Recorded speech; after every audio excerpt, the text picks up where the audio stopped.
Assalamualaikum warahmatullahi wabarakatuh. Salam dan bahagia. Perkenalkan, saya Muhammad Benetin Haris, calon guru penggerak angkatan 11 Kabupaten Jepara.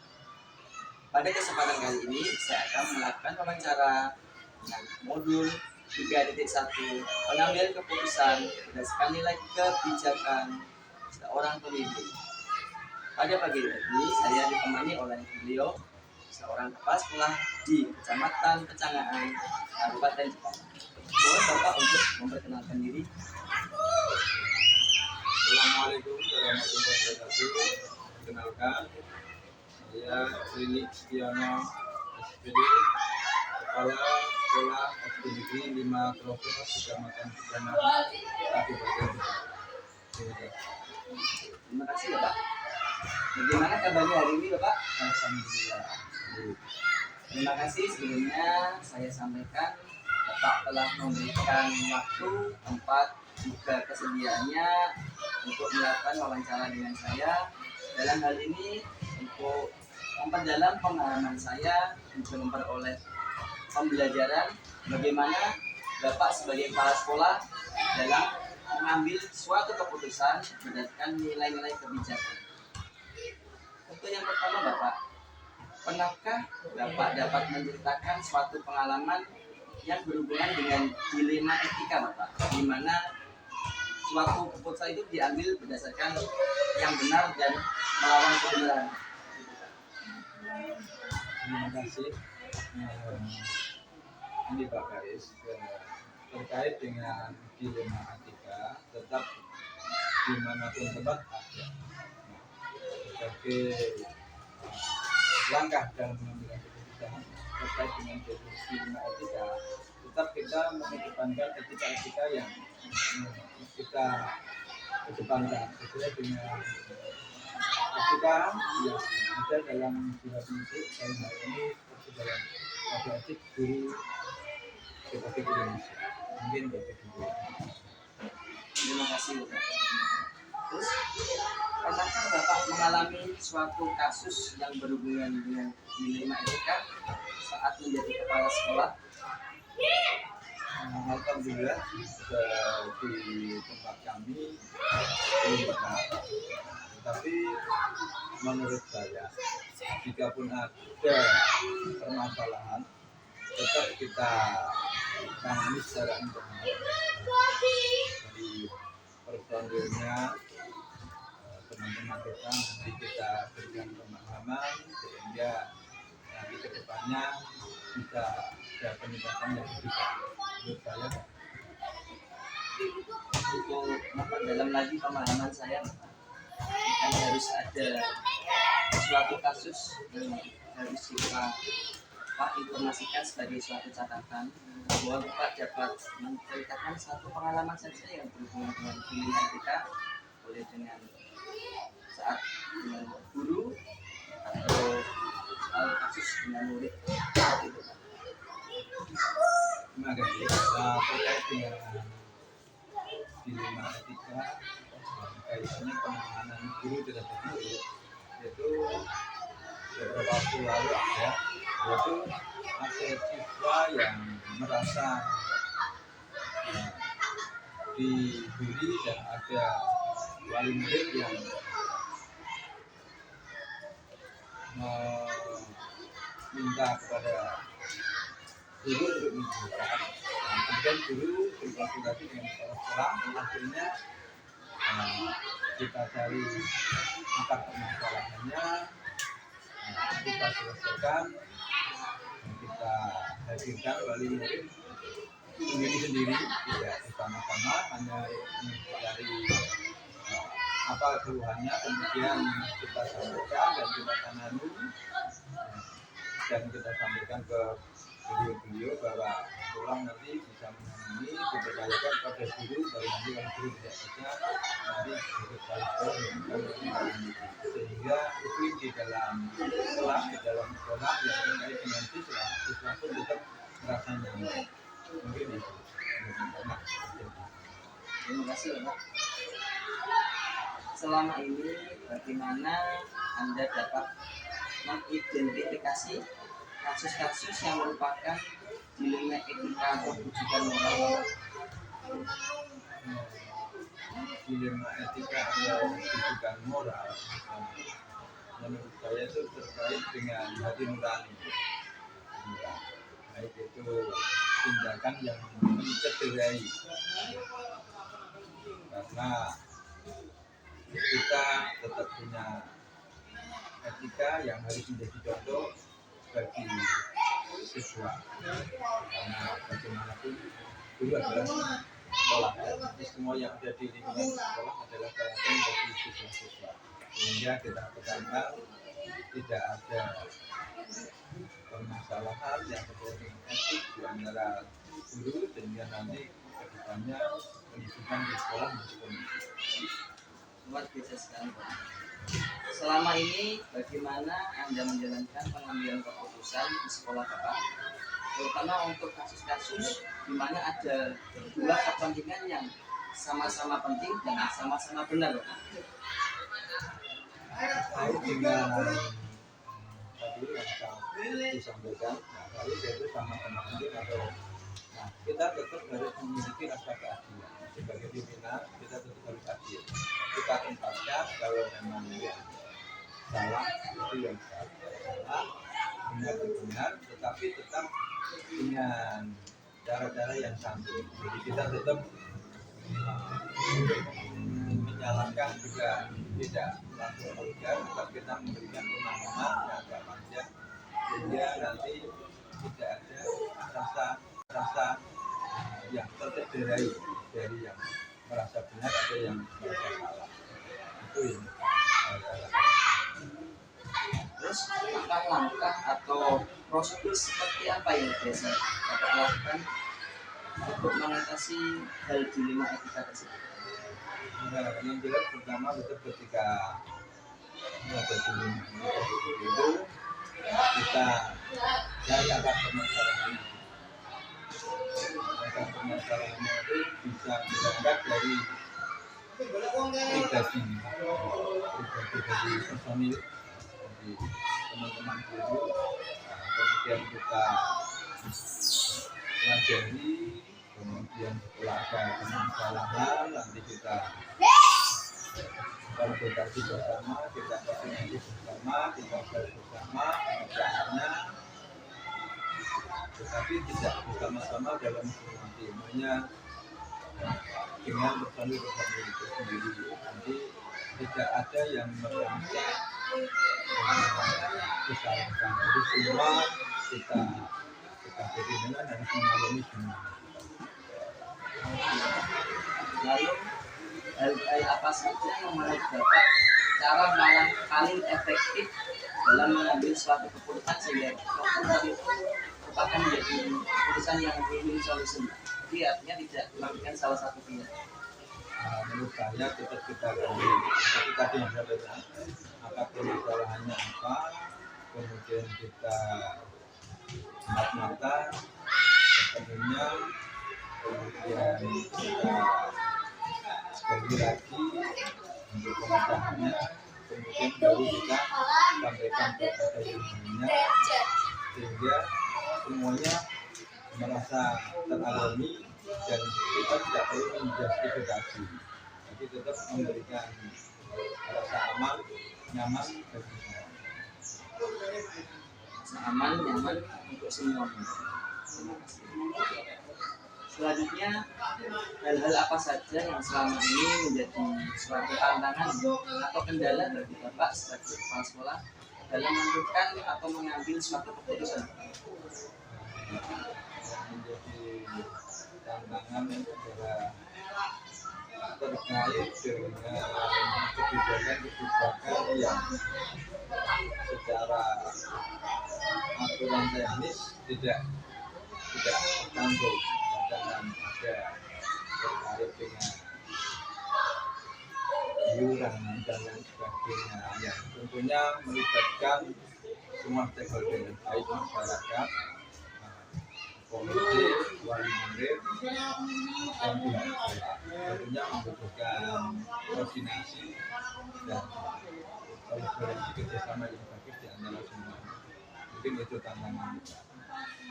Selanjutnya Bapak, saya ingin tahu apakah ada suatu perencanaan atau penjadwalan atau bentuk atau prosedur yang Bapak lakukan sebelum menjadi suatu keputusan yang final?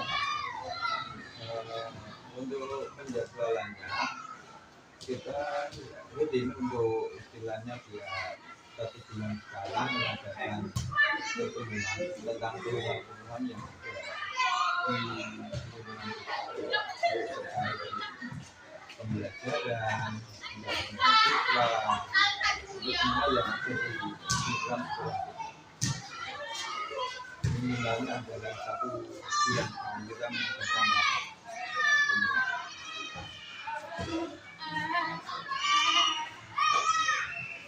Adakah seseorang atau pihak lain atau suatu faktor-faktor di mana dalam melakukan suatu keputusan tersebut, keputusan penting yang menjadikan Bapak suatu panutan atau seseorang atau faktor lain yang bisa menjadikan suatu dasar atau panutan? Jadi terkait untuk panutannya, kita tetap menggunakan role model yang ada di pimpinan-pimpinan kita yang lebih tinggi, antaranya dari pimpinan KPS, ketua Kepin, kemudian juga pimpinan di lingkungan Kapolri, karena semuanya tetap mengacu pada aturan juknis yang berlaku, sehingga tetap kita berperan dalam proses yang seharusnya, tidak di luar yang sudah kita. Terima kasih sekali Bapak atas informasi yang diberikan. Setelah wawancara ini saya mendapat suatu informasi dan pengalaman juga pemahaman yang sangat berharga dari Bapak ini, bagaimana cara saya mengelola atau mengambil langkah-langkah suatu keputusan dengan bijak, yaitu masih berdasarkan regulasi atau peraturan, namun tetap memedulikan rasa keadilan, kepedulian dan kasih sayang. Terima kasih Bapak atas waktunya dan bersedia.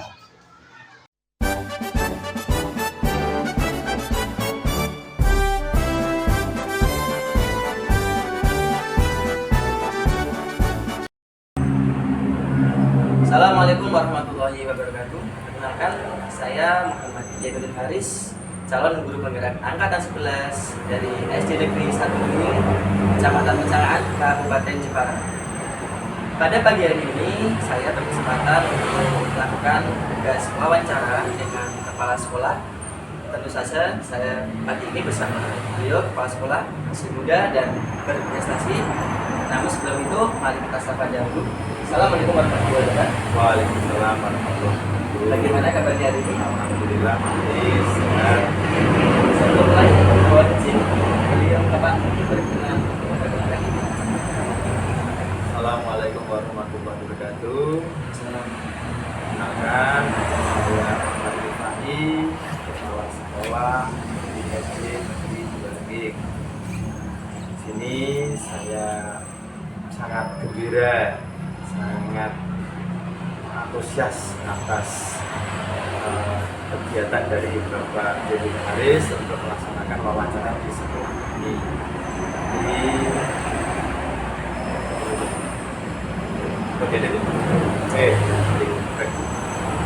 Sebelumnya terima kasih Bapak sudah berkenan untuk menyediakan waktu untuk membersamai saya dalam pembelajaran program pendidikan penggerak. Untuk yang pertama, saya ingin mengetahui Bapak, apakah pernah ada kasus dilema etika yang Bapak alami selama menjadi kepala sekolah? Untuk mengenai dilema etika yang terjadi di sekolah kami, ada yang berkaitan dengan siswa kita. Siswa kami ada yang berprestasi, namun konsekuensinya yaitu sering meninggalkan kegiatan pembelajaran, sehingga ada salah satu guru yang mungkin keberatan orang cocokkan dengan kegiatan prestasi tersebut, padahal anak tersebut prestasi sangat bagus sampai di tingkat kabupaten juara 1. Untuk itu sebagai kepala sekolah saya harus membuat kebijakan yang berpihak pada murid saya, dia dapat melanjutkan meningkatkan prestasinya. Di samping juga tidak boleh mengesampingkan kebijakan dari guru tersebut untuk melaksanakan tugasnya. Anak tetap kewajiban akan belajar tanpa mengabaikan kewajibannya sebagai murid. Anak juga diakomodir dalam prestasinya, jangan sampai gara-gara hal yang mungkin bisa dibuat itu menjadi anak malah turun semangatnya, prestasi tidak bisa dikenal lagi dan itu menjadi hambatan. Padahal sekolah harus mengakomodir kepentingan anak, itu nomor satu. Anak harus tetap belajar, berprestasi juga harus kita dorong. Jangan sampai anak di situ mengalami depresi, kebingungan karena tidak ada kebijakan yang mengakomodirnya, mengapresiasi prestasinya. Menarik sekali ya Pak ya.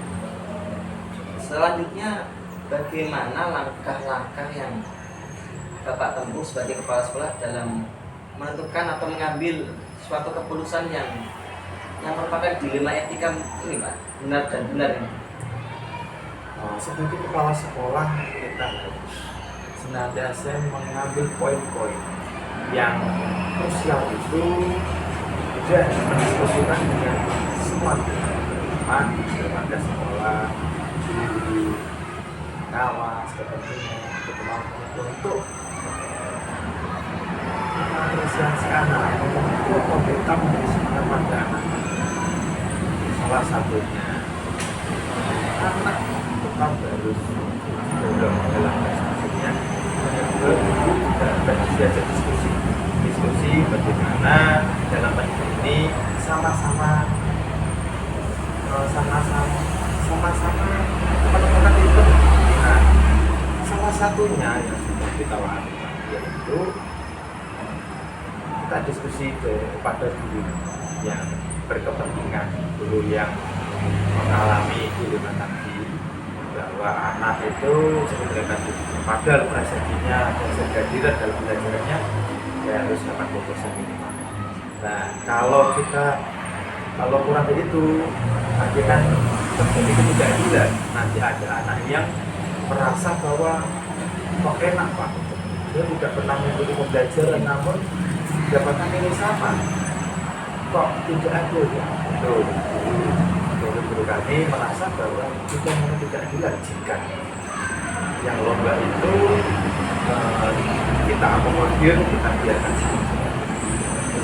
Di satu sisi anak yang bisa juga agar tetap tenang dalam meningkatkan dirinya, agar dia tetap semangat untuk melanjutkan mengejar harapannya. Maka kita harus antisipasi, kita turun, jangan sampai ada masalah pribadi anak menjadi kurang semangat. Nah, saya diskusi salah satu itu kita ada namanya kebijakan yang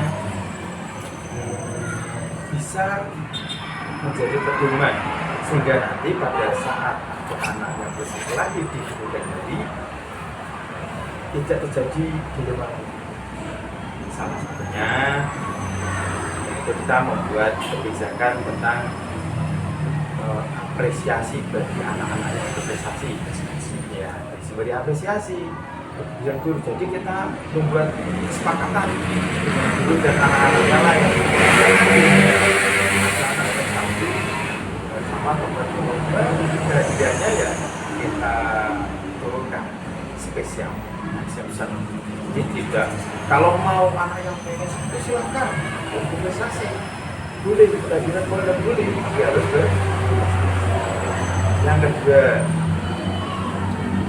Untuk pemilihan mungkin bisa dikasih tugas khusus, boleh mengerjakan di luar jam pelajaran, tidak harus hadir di situ, dikasih tugas, boleh juga seperti itu. Nah itu merupakan salah satu kebijakan sekolah ini agar mahasiswa Anda supaya jadi bisa selesai, bisa diantisipasi agar tidak terjadi kejadian. Jadi apakah belajar terutama ini bukti nah menurut kita harus skill yang melaksanakan prestasi ya bersemangat, tidak merasa bahwa paksa dibutuhkan. Terus anak-anak lain kalau gurunya tidak ada masalah harusnya, karena kan memang gurunya itu artinya komit bahwa dia harus melakukan bagi semua muridnya, walaupun yang terutama yang ini yang berprestasi saya yang kemudian yang tidak ya kita harus jangan sampai merasa terus ini tidak adil karena ada keistimewaan yang mereka belum tahu kenapa seperti itu. Kalau dipaksa berikan anak, kalau ini kalau prestasi bisa, kalau tidak ya maka harus prestasi 80% mengikuti tugas seperti biasanya. Dan kalau prestasi ya di tugas itu dengan tetap melaksanakan tugas di luar jam pelajaran, tetap harus ada tugas karena namanya pembelajaran itu ya harus diikuti. Mungkin caranya seperti itu. Terima kasih. Terus selanjutnya, adakah kendala atau hambatan atau mungkin tantangan? Kan kita Bapak ceritakan yang tentang sekitar tentang di sekolah. Dari pihak eksternal bagi orang tua atau masyarakat, baik pemerintah, adakah tantangan yang terkait dengan dilema etika tersebut? Misal kasus tersebut nanti kan zaman modern ada salah satu pihak luar yang mempublikasikan seperti itu, bagaimana?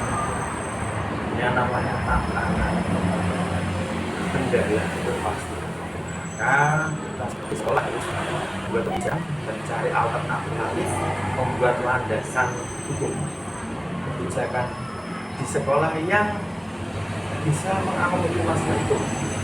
Salah satunya tadi membuat kebijakan khusus bahwa jika organisasi maka ada konvensi. Jadi prestasi dikonversi ke kehadirannya, dikonversi ke pembelajarannya, tidak harus mengikuti terus, bisa juga dengan tugas yang lain. Seandainya dikurang, ya apa kita punya pedoman. Ini kesepakatan semua dan guru dan anak-anak mereka sudah tahu bahwa dilema ini sudah terjawab melalui aturan alternatif. Seperti itu, kita itu dalam melakukan menjalankan kebijakan itu ya harus benar dasar. Jika memang dasarnya belum dibuat, aturannya belum dibuat, kita diskusikan membuat aturan tambahan. Karena yang namanya pendidikan belajar tidak serta-merta semua pasti mulus seperti apa yang kita pasti ada kendala nanti ada kasus yang penting kita harus nanya diskusi juga kebijakan itu hasil bersama kita bersama sehingga apa sehingga nanti hasilnya itu bisa diterima walaupun tidak semuanya bisa diterima, namun yang penting sebagian besar juga mengakomodir. Berarti yang penting adalah di kepentingan murid, jangan sampai anak-anak kita berikut kebijakan yang kurang pekat terhadap kebutuhan mereka. Seperti itu. Atau yang terakhir kan, misal di luar konteks dari kasus dilema etika yang telah Bapak cerita tadi, ada kasus misal suatu kesempatan atau suatu saat menemui kasus dilema etika yang sangat sulit untuk sebagai kuasa melakukan suatu pengambilan keputusan. Adakah nanti pihak lain atau orang luar yang mungkin dapat kita bantuan atau cukup di sekolah protokol masukan? Jika terjadi kasus yang mungkin lebih mungkin itu kami tidak menutup diri, kami tetap terbuka terhadap masukan-masukan dari masyarakat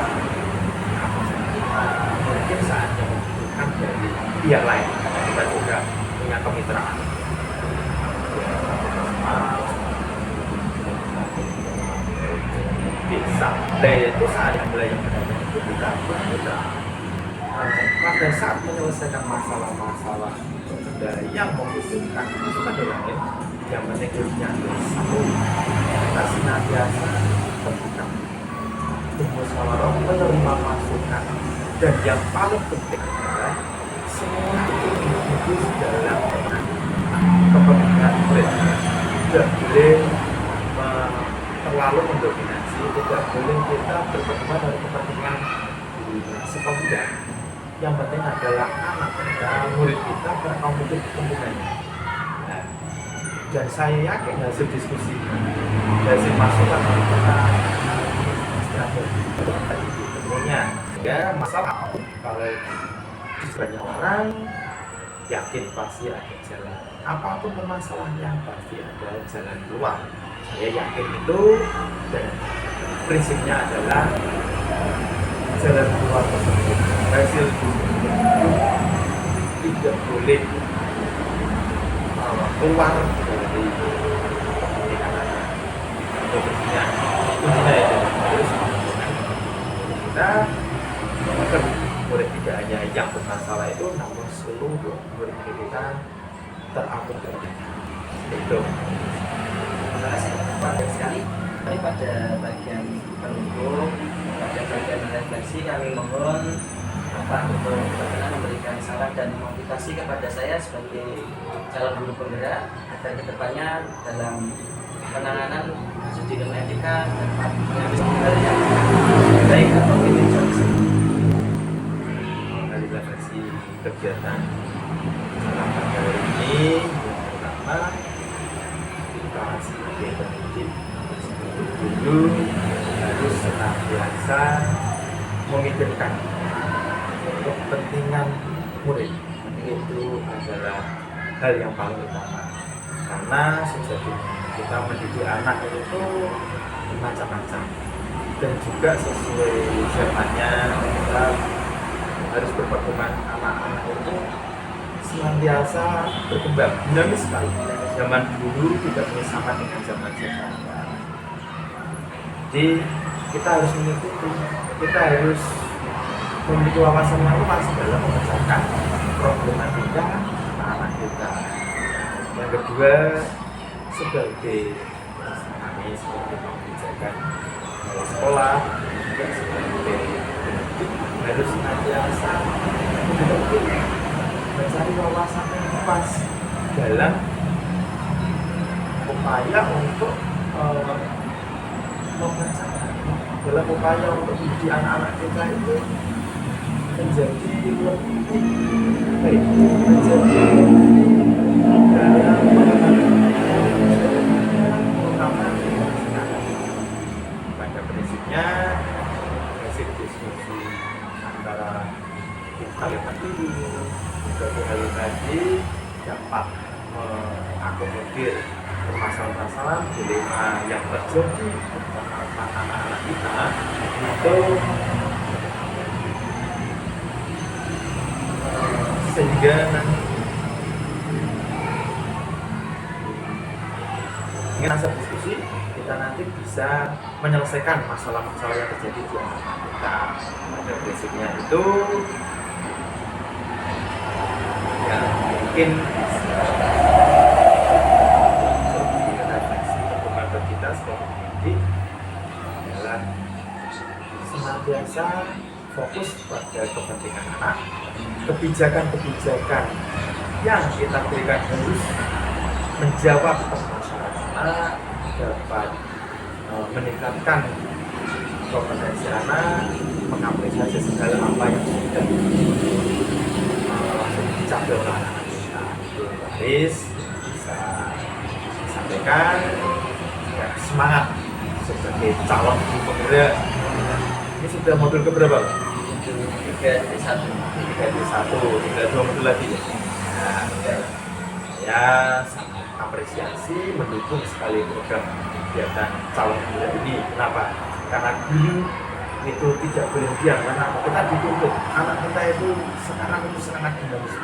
Mereka perkembangan zaman sekarang ini tidak jauh dengan yang dahulu. Mereka lebih cepat dengan informasi, ketahuan informasi, maka dengan tidak saya apresiasi Haris untuk kejadian ini, dan saya berharap ilmu yang hebat nanti bisa diterapkan tentunya maupun di sekolah, dan yang paling penting adalah dapat meningkatkan pendidikan, dapat meningkatkan semangat buat anak-anak kita dalam mencapai di tingkat anak muda maupun di karakternya di web dia nanti memperoleh yang namanya well-being. Dia tercapai well-beingnya dengan semangat dulunya, dengan apresiasi macam-macam kegiatan yang ada, sehingga anak-anak kita tercapai di masa depannya sebagai well-being maupun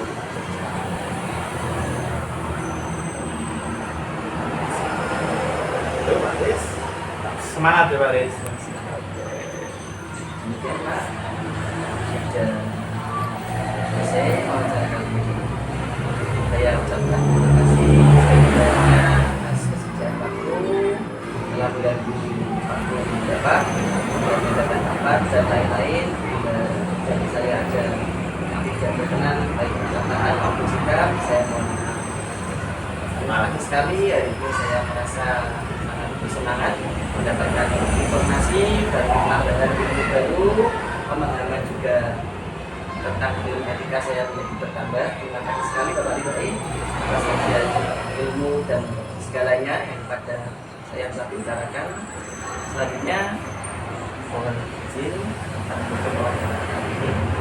Demikian wawancara kasus film etika dengan beliau Bapak Ahmad Rifai, Kepala SD Negeri 2 Riling, Kecamatan Pecangan, Kabupaten Jepara. Tutup. Assalamualaikum warahmatullahi wabarakatuh. Salam guru penggerak.